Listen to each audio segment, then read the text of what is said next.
ആരോഗ്യമന്ത്രിയെക്കുറിച്ച് എനിക്കൊന്നും പറയാനില്ല. ആരോഗ്യമന്ത്രി മാത്രമല്ല, കേരളത്തിലെ ഒരുവിധ മന്ത്രിമാരെ കുറിച്ച് ഞാൻ ഒന്നും പറയുന്നില്ല. ഇവരൊക്കെ വെറും റബ്ബർ സ്റ്റാമ്പിലപ്പുറം ഒരു വിഷയത്തിൽ ഇടപെടാനോ സംസാരിക്കാനോ ഉള്ള സ്വാതന്ത്ര്യം ഇന്ന് ഈ പറയുന്ന ഘടക കക്ഷികൾ ഉൾപ്പെടെയുള്ള മന്ത്രിമാർക്കില്ല. അത് നേരിട്ട് അനുഭവമുള്ളവനാണ്. എന്താ മന്ത്രിസഭാ തീരുമാനം? പണ്ടൊക്കെ ഒരു ക്യാബിനറ്റ് ഡിസിഷൻ എന്ന് പറഞ്ഞാൽ എന്താ? എല്ലാ മിനിസ്റ്റേഴ്സും എടുക്കും, CM ഉണ്ടാവും, ചീഫ് സെക്രട്ടറി ഉണ്ടാവും, കാര്യങ്ങൾ ഡിസ്കസ് ചെയ്യും. ഇത് മന്ത്രിമാർ പോയിരിക്കും ക്യാബിനറ്റ് റൂമിൽ, ചായ വരും, ഹോർലിക്സ് വരും, അണ്ടിപ്പരിപ്പ് വരും, മുന്തിരി വരും, മറ്റതൊക്കെ വരും, അതിങ്ങനെ കഴിച്ചാലിരിക്കും. ഒരു അരമണിക്കൂർ കഴിയുമ്പോൾ ബഹുമാനപ്പെട്ട മുഖ്യമന്ത്രി വരും. എല്ലാം ഓക്കെ അല്ലേ? ഓക്കെ, ശരി. ഇതാണ് ക്യാബിനറ്റ്. ഇതാണ് കേരളത്തിൽ നടക്കുന്ന ക്യാബിനറ്റ്. അപ്പോൾ മന്ത്രിമാരുടെയൊക്കെ മറ്റേ എന്ത് സിഗ്നേച്ചറാണ് ഈ സിഗ്നേച്ചർ? മന്ത്രി അറിയുന്നതും കൂടി ഇല്ല, സിഗ്നേച്ചർ ഇട്ട് പോവാണ്. ഒരു ചർച്ചയില്ല. ആ കെട്ടിടത്തിൻ്റെ അകത്ത് ആൾ കുടുങ്ങി. ആരാ വിളിച്ചു പറയുന്നത്? മന്ത്രി പറയാം ഒരാളും ഇല്ല. ആരാ വിവരം കൊടുക്കുന്നത്?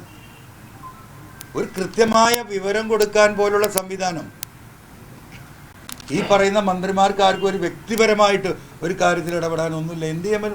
നിസ്സഹായരായി നോക്കി നിൽക്കുക, ജനങ്ങൾ വിളിക്കുന്ന തെറി കേൾക്കുക എന്നല്ലാതെ.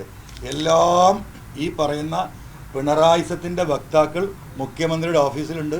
അവർ കൈകാര്യം ചെയ്യും, അവരൊപ്പിടും, അവർ ഓർഡർ ചെയ്യും, സാധനങ്ങൾ വാങ്ങും, അതിൻ്റെ കമ്മീഷൻ എങ്ങോട്ടാണ് പോകേണ്ടത് അങ്ങോട്ട് പോകും, ജനങ്ങൾക്ക് കിട്ടേണ്ടത് കിട്ടും. ഈ പറഞ്ഞ പോലെ ബിൽഡിങ് തകർന്ന് വീണ് അതിൻ്റെ ഉള്ളിൽ കിടന്ന് കുറേ മരിക്കും. ഓപ്പറേഷൻ തിയേറ്ററിന് മുകളിൽ കീറിയിട്ട് പിന്നെ സൂചിയില്ല നൂലില്ല എന്നാണ്, അവിടെ കുറേ മരിക്കും.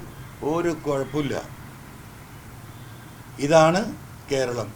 അതിൻ്റെ ബാക്കി പത്രമാണ് മുഖ്യമന്ത്രിയുടെ ഇന്നത്തെയോ നാളത്തെയോ ചികിത്സാ യാത്ര. അത് ജനം മനസ്സിലാക്കിയാൽ മതി.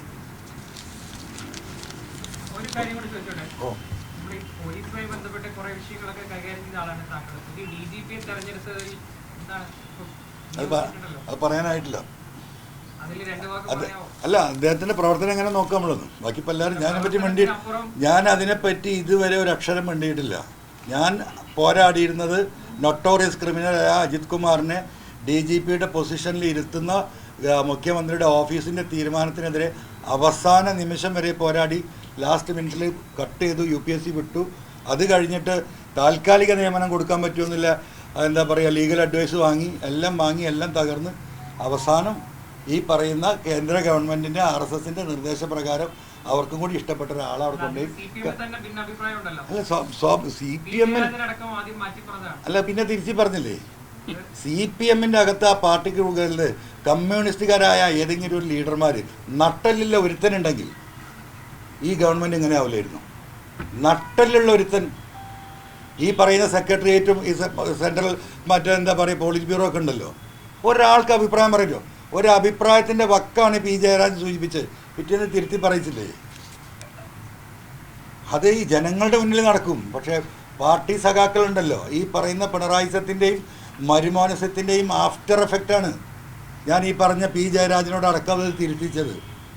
അതാണ് പറഞ്ഞത്. പശ്ചിമ ബംഗാളിലും ഇവിടെയൊക്കെ നടന്ന, ത്രിപുരയിലും നടന്നതിൻ്റെ അതിൻ്റെയും അവസാനത്തിലേക്കാണ് പിണറായിസം. നിങ്ങൾ കണ്ടല്ലോ, 20,000 വോട്ട് PV അൻവറിന് കിട്ടുമ്പോൾ ആരാ വോട്ടാണ് കുറഞ്ഞത്?